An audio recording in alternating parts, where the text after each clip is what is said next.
Welcome to Domina over at the Edge of Casual. I am your host Verso, and today I thought it might be fun to have a look at the regional championships in this game and give them some brief discussion where it seems like it makes sense to say anything at all about them.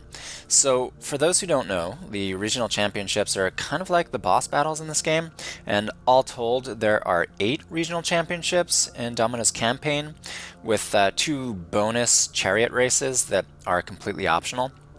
So to be sure, 6 of the 9 regional championships are essentially optional as well, since you only need 3 in order to qualify for the championship match, but you should definitely attempt to do all of them just for the money experience and because they're kind of cool, in my opinion. Okay, so with that said, let's get started with unfinished business, and for the record, this is on the hard difficulty, so things may look a little different depending upon your difficulty setting. Okay, so if I'm being honest, a lot of these battles kind of come down to a matter of superior firepower, so to speak, and there isn't really a lot more to it than that. I chose to start with unfinished business because it's a very straightforward fight.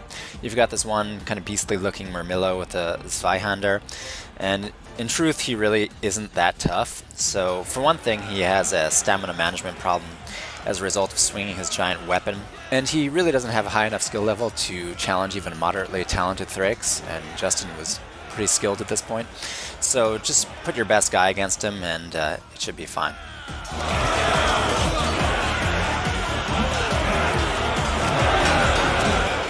And this is kind of boring because this is at the beginning of the game, right? So they're just trading blows, nothing fancy.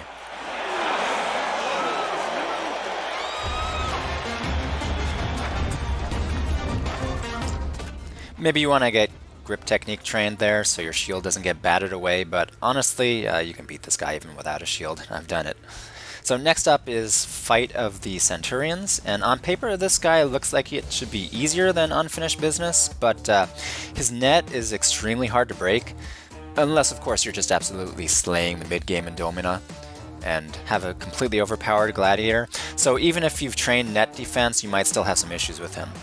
Of course, once your gladiator does break his net, he's kind of a pushover.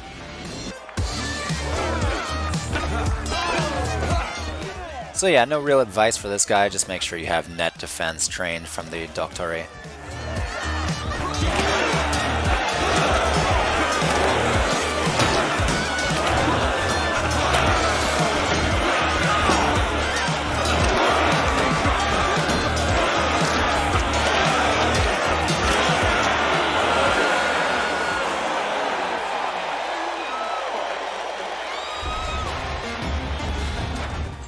Okay, so after this one, you probably want to take on the Rumble in the Jungle, and this sort of completes the class triumvirate by pitting you against a well-geared thraex.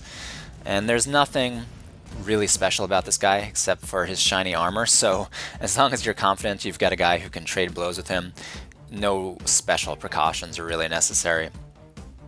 The only thing I'll say is that I was running low on funds for the early and mid game during this playthrough, so I usually made sure to leave enough of a skill gap for overkill. So I was running Justin a lot in this game, as you can see, and he was sporting very middling gear, and he didn't even have a good weapon at this point.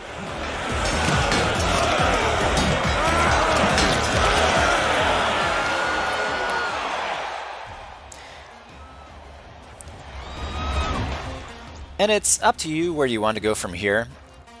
I mean, I would recommend you probably start with those 3. And I went with Thrilla and Manila because it was just a single behemoth, and I kind of find it easier to prepare for matches against a single opponent. And this guy looks terrifying, but the fight, when I did it on day 238, was hilariously short.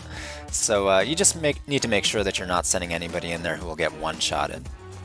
So Bonifacius, I think that's how you say it, was actually one of my favorite gladiators in this playthrough. He taught me to love the turtle stat.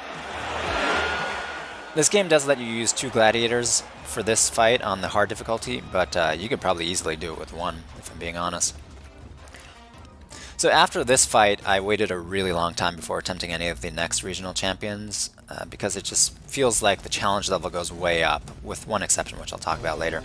But on day 161 I finally decided to do Danger Zone, and this is a single behemoth fight, but he's got great gear, and the twist is that your 4 gladiators are chained to him, so basically make sure your armor game is completely on point.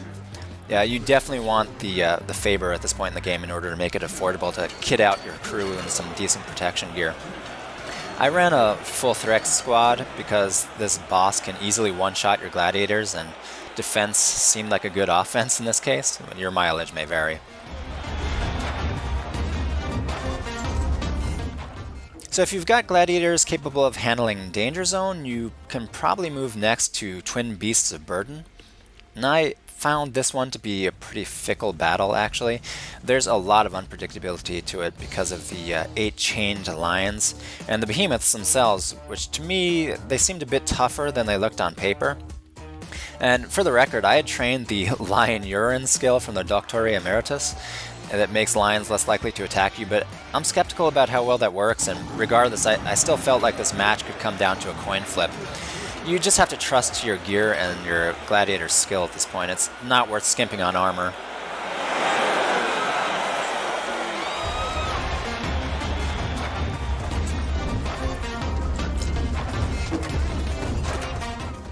Okay, so from here, moving on to the Sound and the Fury, which isn't that hard, but you just need to have the legate's approval in order to open the battle up to you. So I wound up putting this one off until a bit later in the game, and that's why I only ran a single gladiator here, where you're allowed to have 2.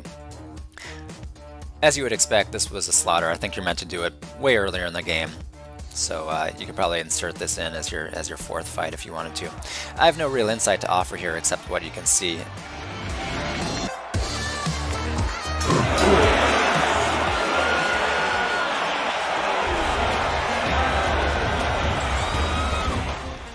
And that is just a sad bloodbath for poor Reposianus. Okay, finally, Thunder and Lightning, which has 4 pretty decently equipped gladiators, but they're chained to a behemoth. So of all the regional championships, I felt like this one probably most lends itself to the idea that the best defense is a good offense. You have your opponents at a disadvantage at the beginning of the battle, so you need guys who can move quickly and attack frequently. So agility counts for a lot, as well as aggro, and it can get a little hairy in these big group battles though, so you know, just expect that you might lose a character or 2 here, but you know, if you go in well prepared, then you'll probably be okay.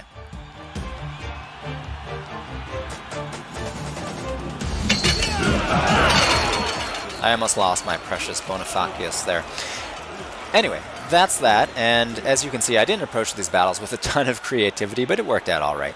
So questions, comments, etc. below, and I hope you can use what you've seen here to go forth, conquer, and keep it casual, but play smarter.